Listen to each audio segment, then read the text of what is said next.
జై శ్రీకృష్ణ. అయితే భీష్ముని ప్రతిజ్ఞ జరిగిన తర్వాత కొద్ది రోజులకే శాంతనుడు సత్యవతిల వివాహం ధూమ్‌ధామ్‌గా జరిగింది.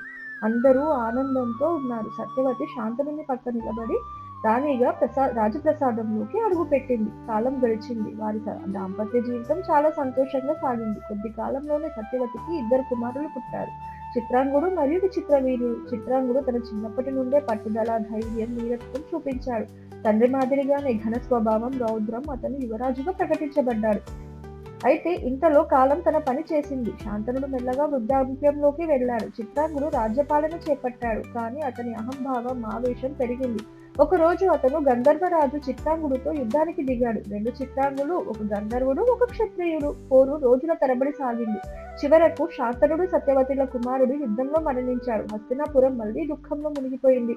శాంతనుడు కూడా ఈ షాక్ను భరించలేక తర్వాత కొద్ది రోజులకే చనిపోయాడు. ఇప్పుడు సింహాసనం కూర్చోవలసింది చిన్నవాడు విచిత్రవీర్యుడు. సత్యవతి హృదయం నిండా భయము, బాధ, ఆందోళన. ఆమెకి ఒకే ఒక ఆధారం భీష్ముడు.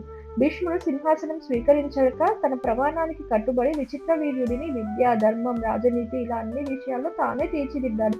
విచిత్రవీరుడు యువరాజుగా తయారయ్యే సమయం వచ్చింది. సత్యవతి వయస్సు పెద్దదవుతుంది. అందుకే ఆమెకు నా కుమారుడికి ఇప్పుడే పెళ్లి చేయాలి అనే ఆలోచన వచ్చింది. అప్పట్లో కాశీరాజు తన కుమార్తెల కోసం భారీ స్వయంవరం ఏర్పాటు చేశాడు.